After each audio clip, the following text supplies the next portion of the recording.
Frères et sœurs, aujourd'hui le dimanche 18 août 2024.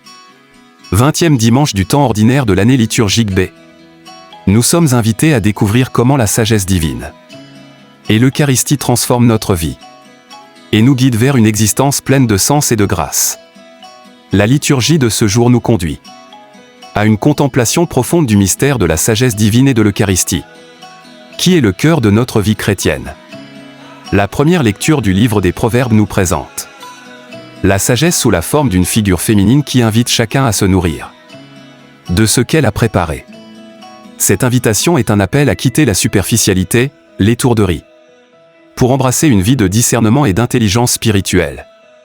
La sagesse, ici, c'est le Christ lui-même, qui nous appelle à sa table, à son banquet céleste. La sagesse a taillé cette colonne pour bâtir sa maison.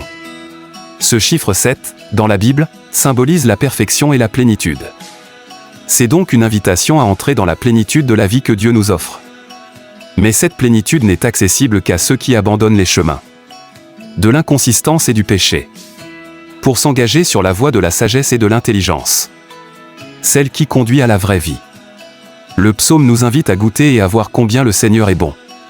Cette bonté du Seigneur se manifeste pleinement dans le don de son Fils, Jésus-Christ, que nous retrouvons dans l'évangile de Jean. Jésus se présente comme le pain vivant descendu du ciel. Il se donne à nous en nourriture, afin que nous ayons la vie en abondance. Recevoir le Christ dans l'Eucharistie, c'est entrer dans une communion intime avec lui, où il demeure en nous et nous en lui. Ce mystère de l'Eucharistie est difficile à comprendre pour ceux qui ne se laissent pas éclairer par la foi. Les Juifs, dans l'Évangile, se querellent sur le sens des paroles de Jésus. Comment peut-il nous donner sa chair à manger ? Cette question révèle leur incompréhension du mystère divin. Mais pour nous, qui croyons, c'est une réalité merveilleuse. En recevant le corps et le sang du Christ, nous participons déjà à la vie éternelle. Ce pain de vie n'est pas comme la manne que les pères ont mangée dans le désert, qui ne pouvait empêcher la mort. Celui qui mange ce pain vivra éternellement. Saint Paul, dans sa lettre aux Éphésiens, nous exhorte à vivre en sagesse, à tirer parti du temps présent, et à comprendre la volonté du Seigneur. Il nous met en garde contre l'ivresse, non seulement celle du vin, mais aussi celle des plaisirs éphémères et des préoccupations mondaines, qui nous éloignent de Dieu. Au contraire, il nous invite à nous remplir de l'Esprit Saint, à vivre dans une louange continue et à rendre grâce à Dieu en toutes circonstances. Cette exhortation de Saint Paul rejoint l'invitation de la sagesse. Dans le livre des Proverbes, quitter l'étourderie, prendre le chemin de l'intelligence, et se nourrir du pain de vie que Jésus nous offre. En cette Eucharistie, nous sommes invités à recevoir le Christ dans toute sa plénitude, à vivre en communion avec lui, pour que notre vie soit transformée par sa grâce.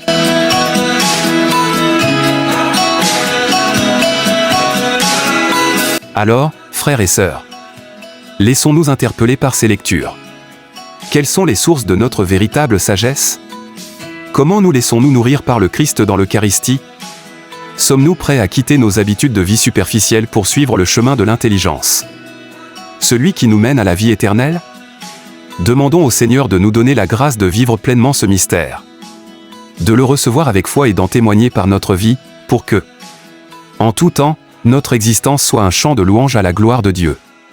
Dans quels aspects de notre vie sommes-nous encore pris dans l'étourderie ?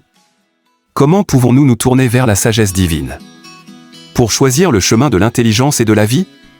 Quittons ensemble la superficialité de nos choix et laissons-nous guider par la sagesse de Dieu. Embrassons l'intelligence divine, car c'est en elle que nous trouverons la vraie vie. Prenons-nous le temps, dans notre vie quotidienne, de goûter à la bonté du Seigneur. Comment pouvons-nous mieux apprécier et reconnaître les bienfaits que Dieu nous accorde, même dans les petites choses ? Prenons ensemble un moment chaque jour pour reconnaître et savourer la bonté du Seigneur. Que notre cœur soit rempli de gratitude, car en toutes choses, même les plus simples, se cache la bonté infinie de Dieu. Notre conduite quotidienne reflète-t-elle la sagesse de Dieu ? Ou nous laissons-nous guider par des influences contraires à sa volonté ? Comment pouvons-nous mieux discerner et accomplir la volonté du Seigneur dans notre vie ?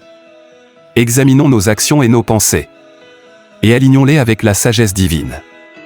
Cherchons ardemment à connaître la volonté de Dieu, et vivons selon elle, car c'est ainsi que nous trouverons la vraie paix et la bénédiction. Dans quel domaine de notre vie avons-nous besoin de l'action de l'Esprit Saint pour être transformés? Sommes-nous prêts à abandonner ce qui nous éloigne de Dieu pour faire place à la plénitude de l'Esprit? Ouvrons grand nos cœurs à l'Esprit Saint, en abandonnant tout ce qui entrave notre relation avec Dieu.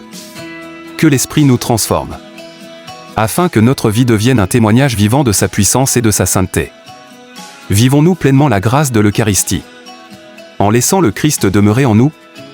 Quelles sont les résistances dans notre cœur qui nous empêchent de vivre cette communion profonde avec lui? Approchons-nous de l'Eucharistie avec des cœurs purifiés, prêts à recevoir le Christ en nous. Renonçons ensemble à toute résistance intérieure, et permettons à cette communion sacrée de transformer notre vie, nous unissant intimement à lui. Comment pouvons-nous mieux témoigner de ce don du Christ dans notre vie quotidienne? Sommes-nous prêts à donner notre propre vie, à l'image du Christ, pour le bien des autres et pour la gloire de Dieu? Devenons des témoins vivants du don de l'Eucharistie en nous engageant avec amour et sacrifice pour les autres.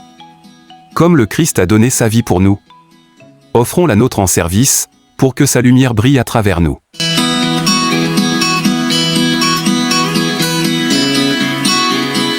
En ce jour, les textes liturgiques nous invitent à une profonde réflexion sur notre relation avec la sagesse divine et l'Eucharistie, en suivant l'appel de la sagesse pour quitter l'étourderie et embrasser l'intelligence.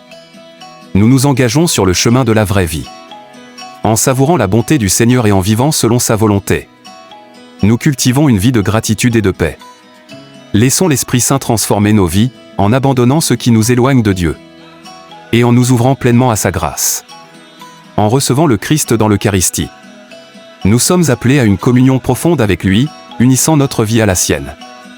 Ensemble, nous témoignons de ce don précieux en nous engageant avec amour et sacrifice pour le bien des autres. Que cette lumière du Christ brille à travers nous, pour la gloire de Dieu et la construction d'un monde plus juste et plus aimant. Que notre réponse à cet appel soit un reflet fidèle de notre foi et de notre désir de vivre en union avec le Seigneur. Que cette réflexion nous inspire à vivre chaque jour en communion avec le Seigneur, reflétant sa lumière dans notre vie et dans notre service aux autres. Amen. Frères et sœurs, je vous invite à aimer, commenter, partager et vous abonner à notre chaîne pour continuer à recevoir nos méditations et approfondir ensemble notre foi. À bientôt, et que Dieu vous bénisse abondamment. Amen.